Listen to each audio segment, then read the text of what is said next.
Neo-colonialism is when a country appears independent on paper, but remains economically or politically controlled from the outside.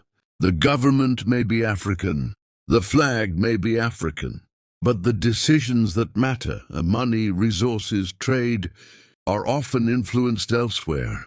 Unlike old colonialism, there are no governors, no official empires, no visible occupation.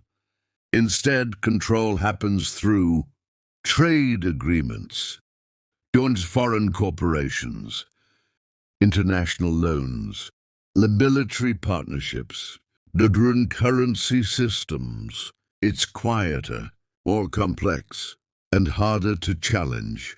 How Africa entered independence at a disadvantage. When African nations gained independence in the mid-20th century, they inherited economies designed only to extract resources. Colonial systems were never built for development. They were built for export. So after independence, countries exported raw materials, imported finished goods, relied on foreign technology, depended on external markets. This meant that even with independence, African economies were still tied to former colonial powers. Political freedom came first. Economic freedom did not. Debt, the new chains. One of the strongest tools of neo-colonialism is debt.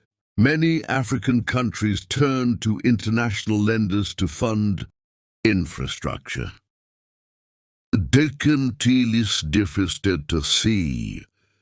Healthcare, education, development projects.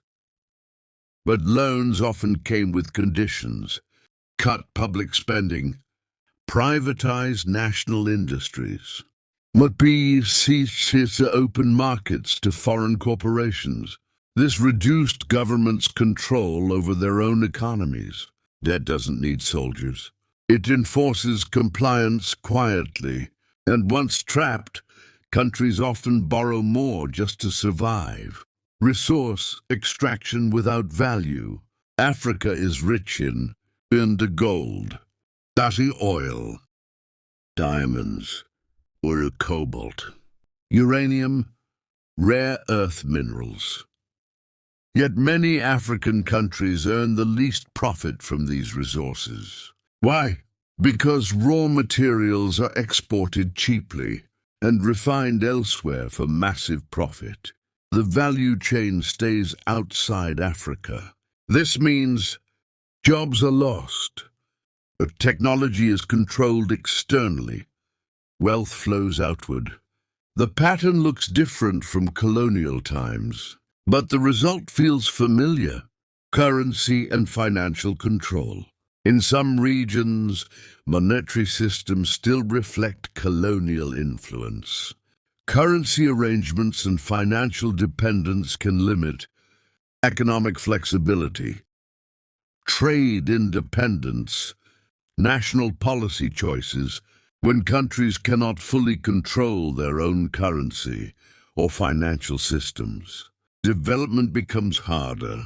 Economic sovereignty matters. Without it, political sovereignty is incomplete. Military and security dependence. Security partnerships can also reinforce dependency.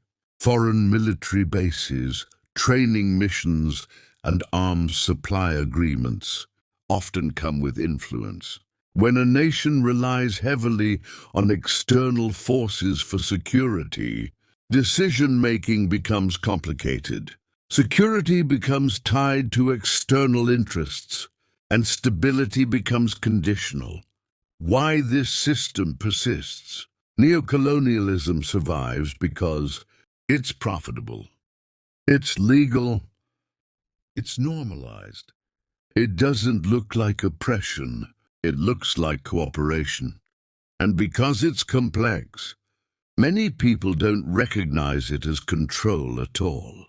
What this means today: Colonialism didn't end with independence. It evolved.